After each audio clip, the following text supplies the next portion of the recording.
Good afternoon everyone. House the जोश।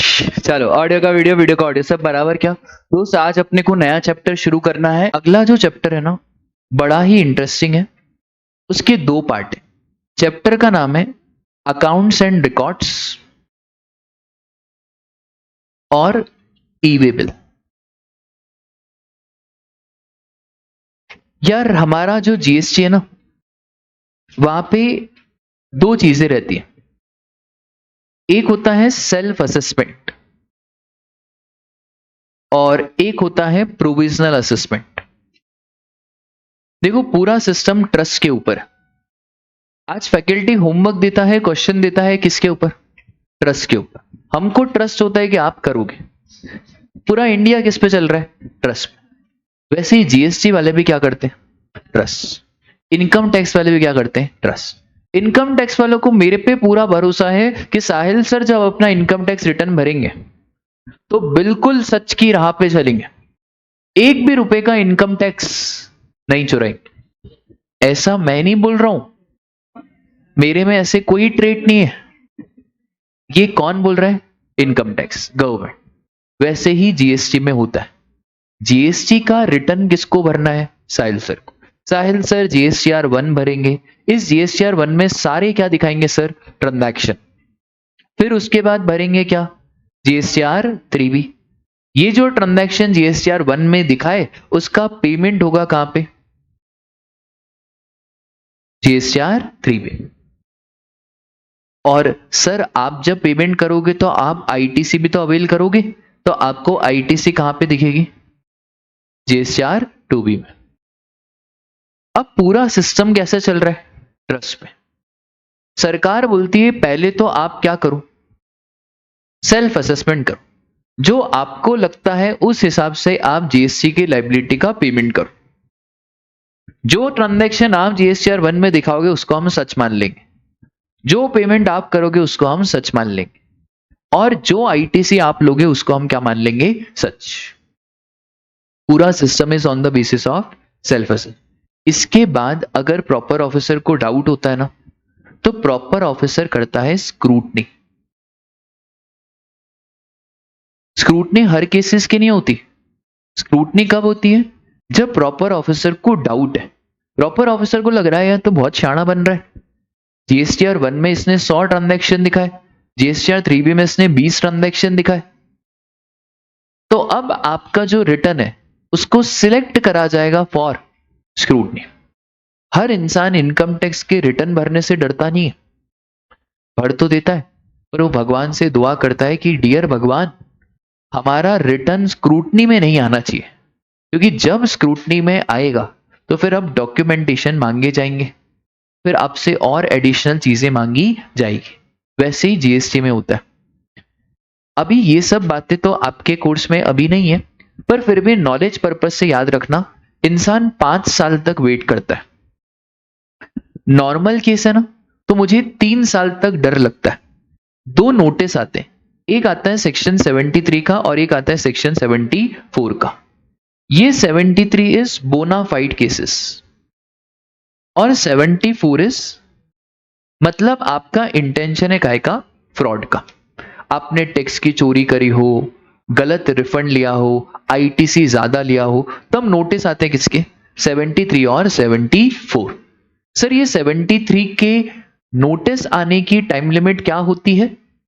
तो 73 के नोटिस आने की टाइम लिमिट होती है 2 साल 9 महीने, और 74 के नोटिस आने की टाइम लिमिट होती है 4 साल 6 महीने। पूरे जीएसटी सिस्टम में ऑर्डर नहीं आता। ये इंडिया है, यहां पे अपॉर्चुनिटी ऑफ बीइंग हर्ड दो, यहां पे पहले नोटिस दो, सुनवाई का मौका दो, सुनवाई का मौका दो, और सबसे पहले पता है क्या भेजो? Show cause notice. तो सर फॉर सपोज करो अपन अभी खड़े हैं, अभी कौन सा फाइनेंशियल ईयर है? 24-25। ये बातें थोड़ी फाइनल की समझ में आ रही है ना आपको? ठीक है, पक्का। अब सुनो, 24-25 एनुअल रिटर्न की तारीख कब आएगी?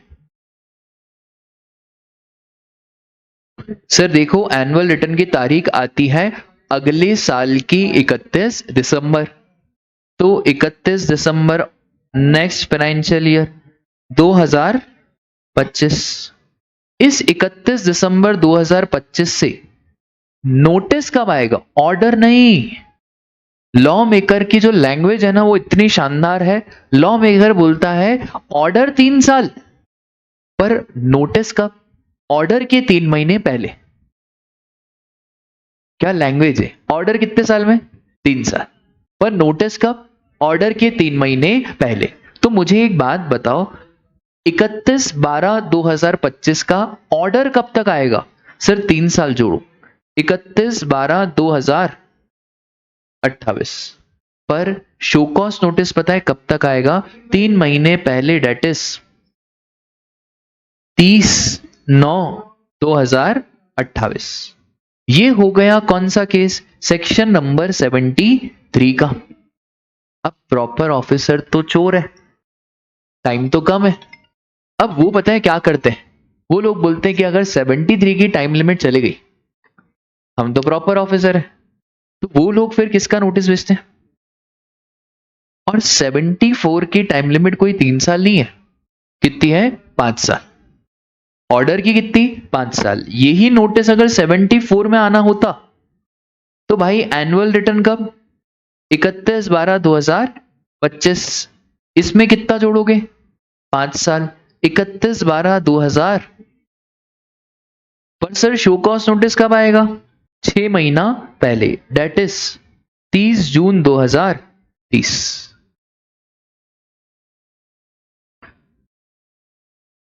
इतनी बात समझ में? सर सुनवाई का मौका दिया जाएगा, अपॉर्चुनिटी ऑफ बीइंग हर्ड दी जाएगी, पर प्रॉपर ऑफिसर सुनवाई करेगा कैसे? उसको क्या चाहिए बताओ आप? उसको चाहिए डॉक्यूमेंट्स।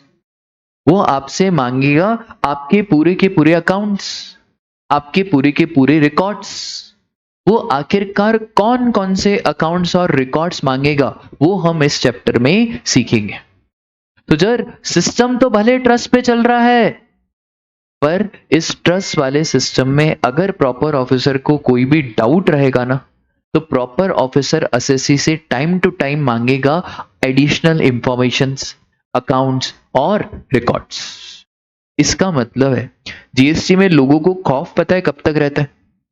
अगर 24-25 है तो मुझे खौफ रहेगा कब तक? इसके बाद कृष्ण भी आ जाए ऊपर से, नोटिस नहीं आ सकता। भगवान आ जाए ऊपर से और नोटिस, हम बोलेंगे सुप्रीम कोर्ट में जाएंगे और प्रॉपर ऑफिसर की बारह बजाएंगे। कभी कभार प्रॉपर ऑफिसर तेज चलता है, नोटिस 73 का भेजता का है 74। आजकल चार्टर्ड अकाउंटेंट्स भी शाणे हो गए, डायरेक्ट केस करते बोलते नोटिस किसका? 70। आपने कहां पे भेजा? 74। जस्ट बिकॉज क्योंकि आपका टाइम क्या हो गया था? खत्म। तो प्रॉपर ऑफिसर को मानना पड़ता है, हाँ जी मानना पड़ता है, क्योंकि जब हमारा केस ही बोनाफाइड है आप नोटिस कैसे भेज सकते हो? तो अभी आप किसी भी बिग फोर वालों से बात करोगे ना, किसी भी, वो पता है अभी क्या बोलते हैं? बोलते हैं यार वो पुराने नोटिस आ रहे हैं। पुराने प्रॉपर ऑफिसर को भी तो डर डर लग रहा है। उसको मालूम है कि अगर मैंने नहीं भेजे पुराने नोटिस तो कितना ज्यादा क्या हो जाएगा? नुकसान हो जाएगा, क्योंकि इस तारीख के बाद तो नोटिस भेज ही नहीं पाएंगे। तो क्या आज भी 2021-22 का नोटिस आ सकता है? हाँ आ सकता है। क्या 20-21 का भी आ सकता है? हाँ सर 20-21 ना, तो 20-21 का एनुअल रिटर्न जाएगा कब? 31/12/21। 5 साल, 31/12/26। आ सकता है? हाँ सर आ सकता है। आया आपको समझ में? तो ये सब के लिए time to time proper officer आपसे क्या मांगेगा? Documents, records. सर इसका मतलब है रिकॉर्ड्स को कब तक रखना है वो भी इंपॉर्टेंट है। सबसे ज्यादा इस चैप्टर में वही इंपॉर्टेंट है कि रिकॉर्ड्स कब तक रखेंगे। भाई हो सकता है ना प्रॉपर ऑफिसर आया, प्रॉपर ऑफिसर ने बोला रिकॉर्ड, मैं बोला रिकॉर्ड चाहिए आपको? ये रे रिकॉर्ड। बोले ये तो जले हुए हैं। हाँ तो बच्चे को दिवाली खेलनी थी तो हमने जला दिए। सर कब तक रिकॉर्ड्स रखने, वो भी तो बताना पड़ेगा। जैसे इनकम टैक्स है, तो इनकम टैक्स में कब तक रिकॉर्ड्स रखने होते हैं? कितने साल? 8 साल या 7 साल? 7 कि 8?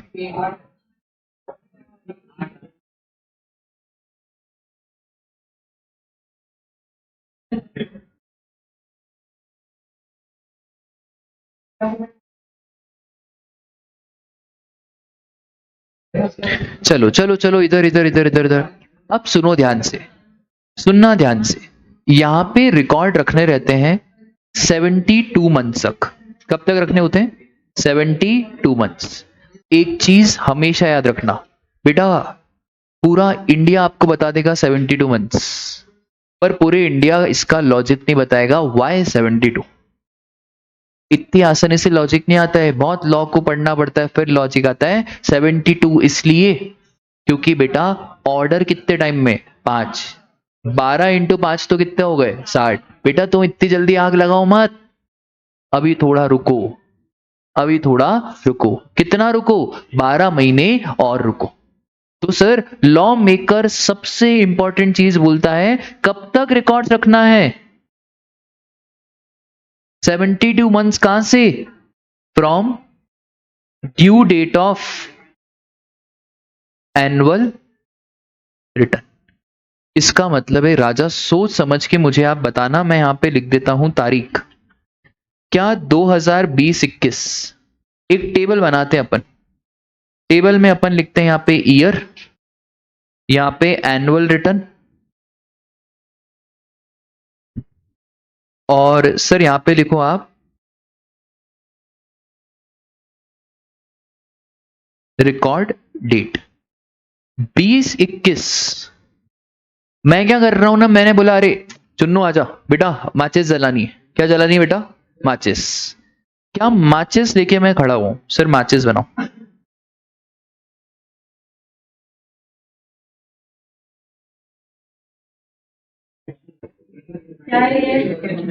यार एक तो तुमको है ना पाब्लो पिकासो समझ में आता है नहीं।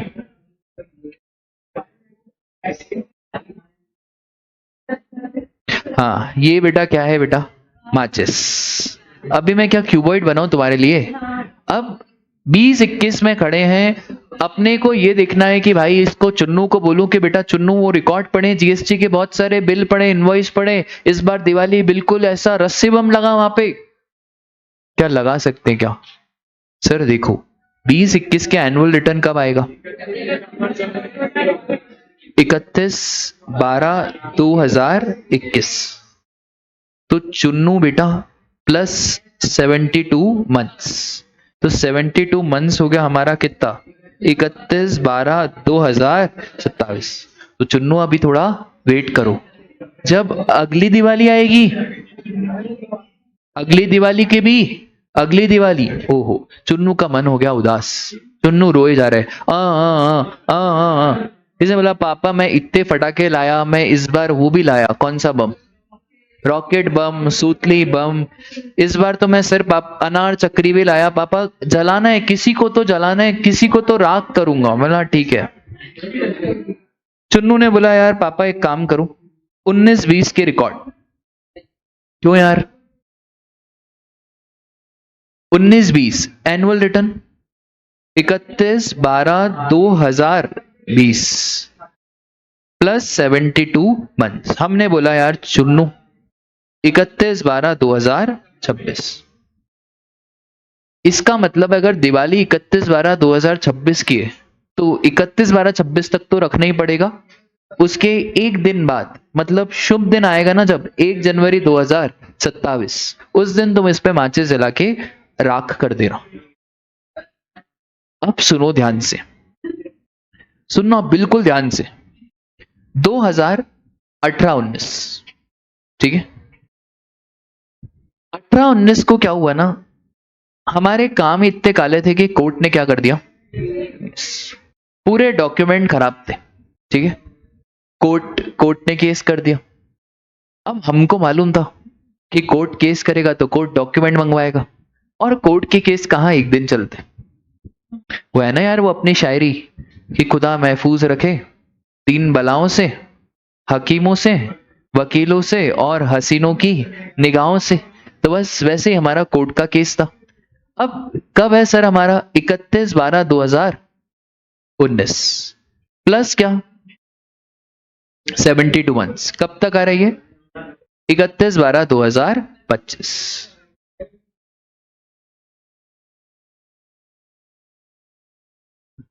कोर्ट का ऑर्डर आया 30/9/2025। अब मुझे मालूम था कोर्ट का ऑर्डर आएगा और डॉक्यूमेंट मंगवाएंगे, ये नालायक फिर टैक्स लाइबिलिटी निकालेंगे। मैंने बिल्कुल सबको, बच्चों को बुला लिया, मतलब भाई बच्चों आ जाओ आ जाओ आ जाओ आ जाओ फटाफट, दिवाली है दिवाली है दिवाली है। ये जितने भी डॉक्यूमेंट दिख रहे हैं ना, इन सबको क्या लगाना है?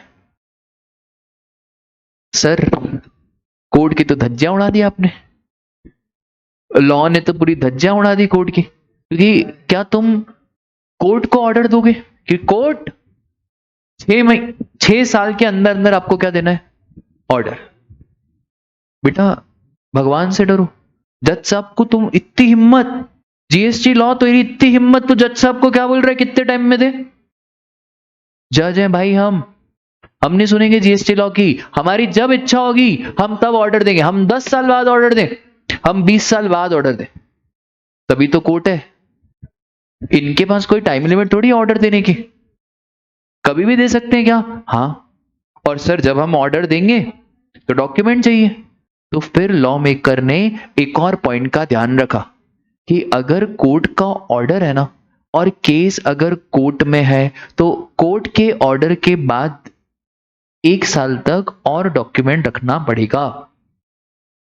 1 साल का मतलब है क्या 31/12/25 को जला दूं? नहीं सर, कोर्ट का ऑर्डर कब आया है? 30/9/25, तो आपको रखना पड़ेगा कब? 30/9/26। आप लॉ को इंटरलिंक करना सीखो, याद करना मत सीखो। शो कॉज नोटिस की तारीख है कितनी? 5 साल। लॉ मेकर का इंटेंशन देखो, वो हमेशा कितने साल दे रहा है? 1 साल ज्यादा। हमेशा कितना एक्स्ट्रा दे रहा है? 1 साल ज्यादा। अरे मैं आपको डायरेक्ट भी पढ़ा सकता था ना। कोई बच्चा ऐसा सोच रहा होगा ये कहां से आ गया, ये कहां से आ गया। ये लॉजिक ये कोर्स में नहीं है, ये आएगा फाइनल में। फाइनल आप मेरे से ही पढ़ोगे, ये आएगा कहां पे? फाइनल में। अभी नहीं, कब? आगे। बट हमें पता तो होना चाहिए अकाउंट्स एंड रिकॉर्ड्स की ड्यू डेट के पीछे लॉजिक क्या है। तो लॉ मेकर हमेशा कितना टाइम एक्स्ट्रा दे रहा है? सर 1 साल 12 महीने, 1 साल बोलो या 12 महीने बोलो, इतना वो एक्स्ट्रा दे रहा है। तो अकाउंट्स एंड रिकॉर्ड्स में जो सबसे इंपॉर्टेंट क्वेश्चन है वो यही है कि आखिरकार कब तक आपको अकाउंट्स रखने हैं। सर इसका सेक्शन ध्यान रखना है, 100% ध्यान रखना है, सेक्शन नंबर 36। तो सर सेक्शन नंबर 36 बोलता है कि कब तक? 72 months from due date of furnishing annual return. पर अगर आपका केस कहां पे? Appeal, revision, any other proceeding before appellate, revisional authority, tribunal, court या इन्वेस्टिगेशन, बिल्कुल आपके गलत काम है, फ्रॉड काम है, इसलिए आपका केस कोर्ट में गया है, अपील में गया है, जीएसटी अपीलेट ट्रिब्यूनल में। सर इस केस में खबरदार आपने कोर्ट को ऑर्डर दिया, हम कोर्ट को ऑर्डर नहीं देंगे। तो इस केस में 1 year after final disposal of appeal और 72 मंथ्स। अब आप दिमाग लगाओ, अर्लियर लिखे या लेटर? लेटर। इस सर एक बात बताओ, आप तो मजे में ही आ गए। कोर्ट ने ऑर्डर जल्दी से दे दिया, 2018-19 में कोर्ट केस गया और ऑर्डर ही आ गया, बताए कब? 31/12/2019 को ऑर्डर आ गया। आपने बोला बेटा इस बार दिवाली जल्दी मनेगी, 31/12/2020 को आपने लगाया माचिस और बोला गए रिकॉर्ड। अब जीएसटी ऑफिसर आया, बोले वो स्क्रूटनी, बोले का है कि स्क्रूटनी, रिकॉर्ड तो गए। आपने तो बोला था कोर्ट के ऑर्डर के, विच एवर इज लेटर। मतलब क्या आखिरी दिन तक संभालना पड़ेंगे? हाँ सर आखिरी दिन तक आपको संभालने पड़ेंगे।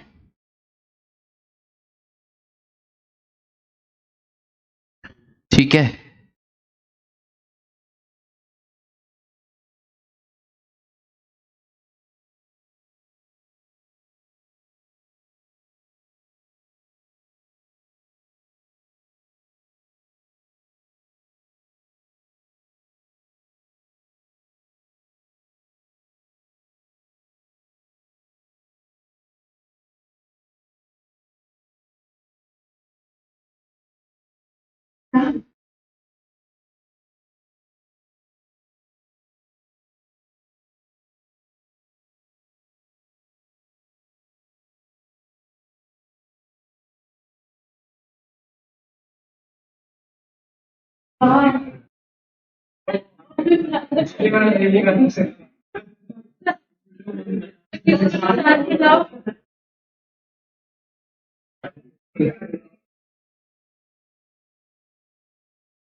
चलो भाई, 21-22 के देखो, सबा शेख लिमिटेड एक फ्रॉडस्टर, ठीक है, इन्होंने जीएसटी चुराया कितने का बेटा? 359 करोड़ का। मैंने आपका नाम कहाँ लिया? मैं तो लिमिटेड की बात कर रहा हूँ। चोर। चलो, court case started on what? 20 जनवरी कोर्ट केस स्टार्ट हुआ, but court was highly disappointed with her behaviour. तो कोर्ट कैसे डिसीजन सुनाएगी? कोर्ट डिसीजन सुनाने जा रही थी तो कोर्ट से तेज आवाज तो इसकी रहती थी, तो जज साहब को समझ में ही नहीं आता था। तो जज साहब को समझ में ही नहीं आता था कि जज कौन है और वो कौन है। तो फिर भाई डिसीजन में थोड़ा टाइम लग गया। डिसीजन कब आया? 20 जनवरी 2026। 21-22 के रिकॉर्ड है। आपको बताना है कि कब सबा शेख, सबास हस्बैंड, अरे थोड़ा और, want to burn records. Wow, यही काम मिला सर इसको। हाँ, यही काम है इसका। शौहर, वाओ, सबास हस्बैंड शौहर। अरे तो नाम रख लो ना शौहर, क्या दिक्कत है?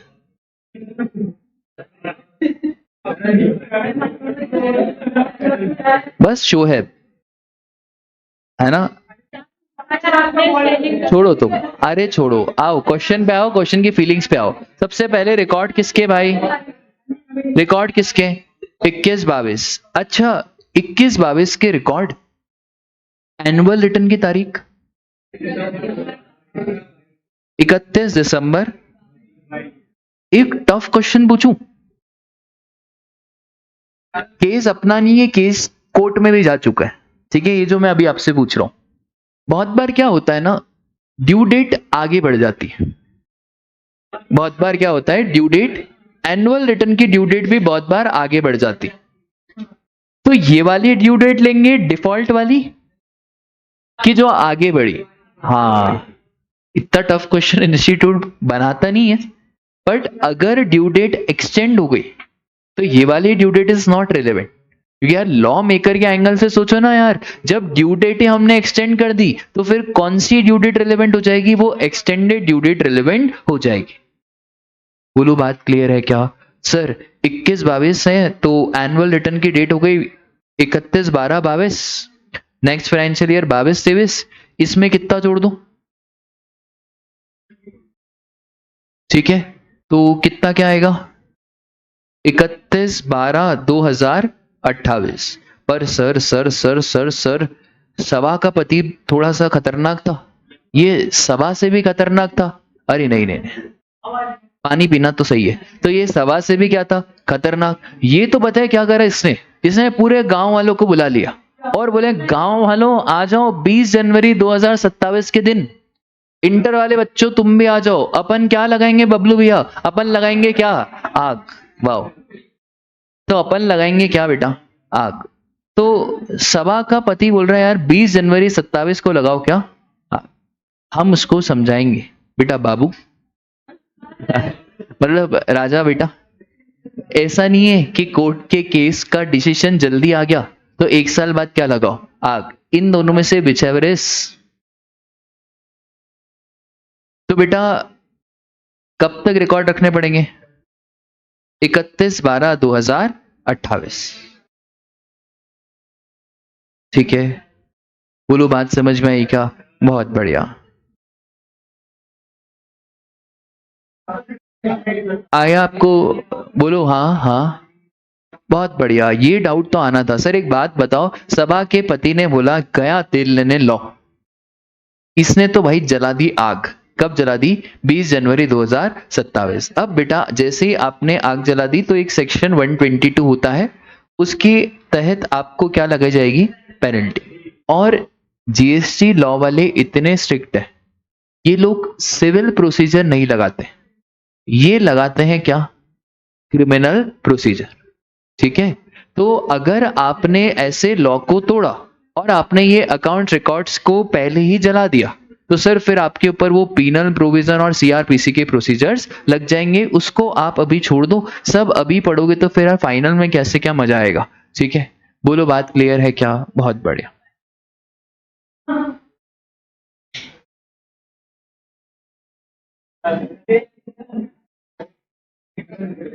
आ जाओ भाई।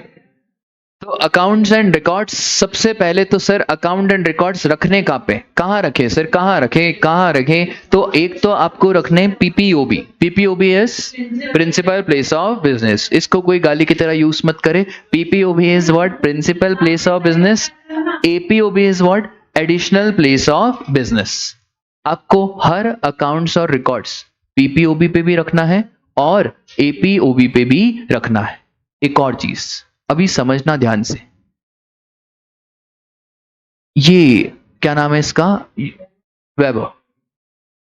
वैभव के घर पेस के रिकॉर्ड दिखे। प्रॉपर ऑफिसर वैभव के घर रेड मारने गया था, वैभव के अकाउंट्स रिकॉर्ड चेक करने गया था, पर वैभव के घर किसके रिकॉर्ड्स दिखे? ये मान लिया जाएगा कि पेस ने वैभव को कुछ न कुछ सेल करा है। पेस को प्रूव करना पड़ेगा कि रिकॉर्ड्स मेरे नहीं है। प्रॉपर ऑफिसर प्रूव नहीं करेगा। आपके रिकॉर्ड्स पीपीओबी और एपीओबी पे होने चाहिए, और अगर आपके रिकॉर्ड्स कहीं थर्ड प्लेस पे मिले तो फॉर द टाइमिंग तो यही मानेंगे कि वो आपकी रिकॉर्ड्स हैं। बाद में फिर आप प्रूव करते रहना कि मेरे रिकॉर्ड्स हैं या नहीं है। तो सारे रिकॉर्ड्स कहाँ कहाँ रखने सर? एक तो प्रिंसिपल प्लेस ऑफ बिजनेस और एक additional place of business. Sir रखना क्या है अकाउंट एंड रिकॉर्ड्स में? क्या रखना है? तो यार आप बताओ क्या क्या डॉक्यूमेंट रखने चाहिए? सर प्रोडक्शन और मैन्युफैक्चर ऑफ गुड्स, कितना इनवर्ड सप्लाई है, कितना आउटवर्ड सप्लाई है, स्टॉक, आईटीसी, कितना आउटपुट टैक्स पेबल या पेड, ये सारे तो सेक्शन ने बोले। ये किसने बोले? सेक्शन। रूल्स ने भी कुछ डॉक्यूमेंट बोले, और रूल्स ने एक बड़ी बात कह दी, क्या? True and correct. सर एक ट्रू एंड फेयर, एक true and correct. As per SC 200, overall objective of independent auditor in accordance with standards on auditing, an auditor is required to give true and free opinion. है ना? So what is the difference between true and fair and true and correct? As a auditor हम true and fair क्यों देते, true and correct क्यों नहीं देते? Wrong. What is true and fair and what is true and correct? कोई एक line में बताओ कि ट्रू एंड फेयर और ट्रू एंड करेक्ट में फर्क क्या है? हाँ, कुछ भी मैं ही मिला सुबह से, है ना?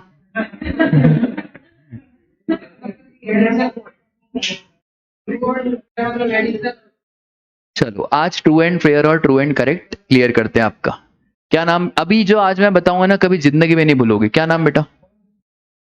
ओम। श्री ओम। क्या हुआ ना? श्री ओम। कोई एक लड़की का नाम बोलो। सुरभि कोई क्लास में तो नहीं है? पक्का? सुरभि तो कोई नहीं है ना बेटा? ओम सुरभि।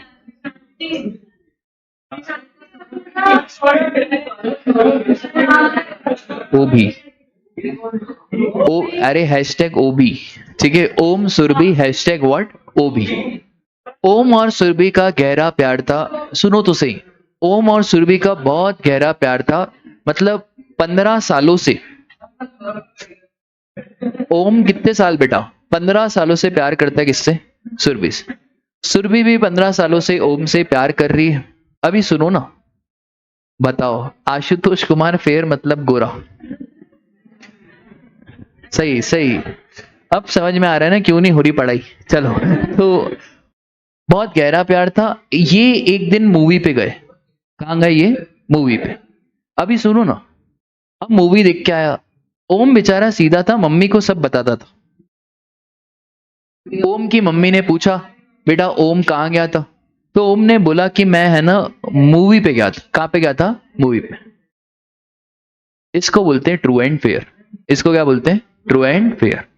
अगला, ओम से पूछा मम्मी ने कि बेटा कहाँ गया था? ओम बोले देखो मम्मी मूवी पे गया था, 100 रुपए की टिकट थी, मम्मी एक ही पॉपकॉर्न लिया था। मम्मी फिर पता है क्या हुआ, उसको कोल्ड कॉफी लग रही थी तो मैं उसके लिए नीचे जाके कोल्ड कॉफी भी लेके आया। फिर उसको आइसक्रीम थे, आइसक्रीम मम्मी मैंने पता है उसका हाथ भी पकड़ के रखा हुआ था, मम्मी ने पूछा नहीं। मम्मी ने पूछा, मम्मी ने सिर्फ क्या पूछा? कहाँ? तुम्हें क्या बताना था? As a chartered accountant, we never provide true and correct. We always provide true and fair. We never provide absolute assurance. We always provide reasonable assurance. अगर मैं इन्वेस्टिगेशन करूंगा तो मैं एब्सोल्यूट एश्योरेंस दूंगा, पर मैं इन्वेस्टिगेशन नहीं कर रहा हूं, मैं क्या दे रहा हूं? ऑडिट। और audit is not an investigation. बहुत फर्क होता है ऑडिट और इन्वेस्टिगेशन में। और हम सर रीजनेबल एश्योरेंस क्यों देते हैं? Because we are face with inherent limitations of audit.